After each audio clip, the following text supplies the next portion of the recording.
हाय नमस्कार सर्वांना, माझ्या YouTube चॅनलमध्ये आपले सर्वांचे स्वागत आहे। आज आपण मराठवाडा मुक्ती संग्राम दिनाची माहिती करून घेऊया। भारत 15 ऑगस्ट 1947 रोजी स्वतंत्र झाला, पण त्यावेळी संपूर्ण देश विविध संस्थानांमध्ये विखुरलेला होता। त्यावेळच्या 565 पैकी 562 संस्थानांनी स्वतंत्र भारतात सामील होण्याची सहमती दिली। ही संस्थाने स्वतंत्र भारतात विलीन झाली।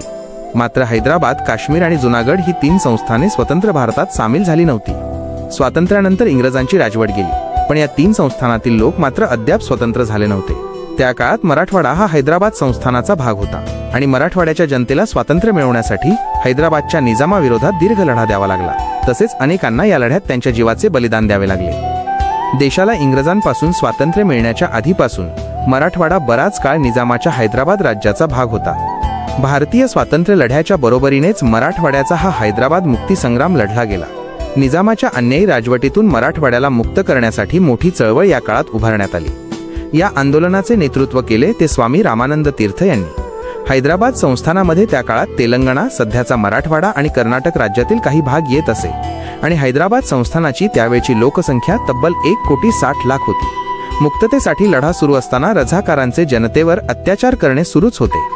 मात्र स्वामी रामानंद तीर्थ, गोविंदभाई श्रॉफ, दिगंबरराव बिंदू, रविनारायण रेड्डी, भाऊसाहेब वैशंपायन, देवीसिंग चौहान, बाबासाहेब परांजपे, शंकरसिंग नाईक, विजयेंद्र काबरा यांसारख्या खंबीर नेतृत्वाखाली हा लढा खेड्यापाड्यात पोहोचला। 1938 ते 1948 हा मराठवाडा मुक्ती संग्रामचा प्रमुख कालखंड म्हणून ओळखला जातो।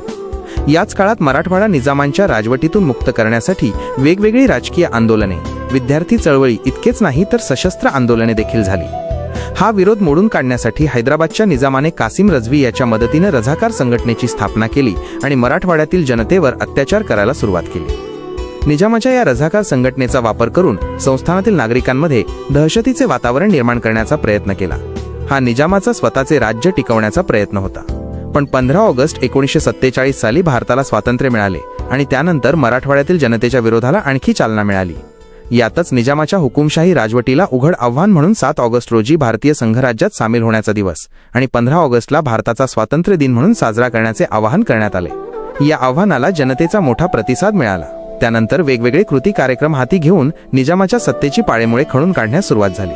7 सप्टेंबर रोजी वल्लभभाई पटेल यांनी स्वतंत्र भारताच्या सैन्य दलाला हैदराबाद संस्थानावर पोलीस बळाचा वापर करण्याचे आदेश दिले। त्यानुसार 13 सप्टेंबरला ऑपरेशन पोलो सुरू करण्यात आले। या दरम्यान 17 सप्टेंबरला निजामाने माघार घेतली। 17 सप्टेंबर 1948 रोजी मराठवाडा निजामाच्या तावडीतून मुक्त झाला। हैदराबाद मुक्ती संग्राम यशस्वी करून मराठवाड्यातील जनतेने निजामाच्या अन्यायी राजवटीविरुद्धचा लढा यशस्वी केला। तो दिवस सप्टेंबर 17 मराठवाडा मुक्ती संग्राम दिन म्हणून साजरा केला जातो। हैदराबाद विधानसभेत मराठवाड्यातील आमदारांनी केंद्र शासनास हैदराबादचे विभाजन करण्यास भाग पाडले। तसेच मराठवाड्यासह स्वतंत्र तेलंगणा व स्वतंत्र विदर्भ राज्य निर्मितीचाही डाव उधळून लावला। संयुक्त महाराष्ट्र निर्मितीच्या काळात मराठवाडा भाषिक आधारावर महाराष्ट्रात सामील करण्यात आला। संयुक्त महाराष्ट्र निर्मितीच्या वेळी देखील मराठवाड्यातील जनतेने मोठे योगदान दिले। त्यानंतर 1 मे 1960 ला महाराष्ट्र राज्याची स्थापना झाली। हैदराबाद संस्थानाविरुद्ध लढताना विशेषतः मराठवाड्यातील महिला आघाडीवर होत्या। निजामी संस्थानातील महाराष्ट्रात 6 परिषदा झाल्या। त्याचवेळी मराठवाड्यात लातूर, औरंगाबाद, सेलू येथे स्वतंत्र महिला परिषदा व अधिवेशने पार पडली। त्यात काशीबाई किर्लोस्कर, सुशीलाबाई किर्लोस्कर, सुशीलाबाई दिवाण, गौरी किर्लोस्कर, कमलाबाई किर्लोस्कर, पानकुंवर कोटेचा, सरस्वती बोधनकर, शांताबाई पेडगावकर, संगीताबाई चारठाणकर, पानकुंवर फिरोदिया या प्रमुख स्त्रिया आघाडीवर होत्या। त्याबरोबरच निजामी अत्याचाराला कंटाळून शेकडो अशिक्षित ग्रामीण स्त्रिया या लढ्यात सहभागी झाल्या होत्या। राजधानी हैदराबाद येथील महिलांचे योगदान हे महत्त्वपूर्ण होते। त्यात सर्व भाषिक महिलांचा समावेश होता। मुक्ती संग्रामात पुरुषांच्या खांद्याला खांदा लावून त्याही लढत होत्या। अशा ज्ञात अज्ञात स्त्रियांना मानाचा मुजरा। जय हिंद। अशाच नवीन माहितीसाठी आपल्या YouTube चॅनलला सबस्क्राइब करायला विसरू नका। YouTube चॅनलला सबस्क्राइब केल्यानंतर लाईक अँड शेअर करायला विसरू नका। धन्यवाद।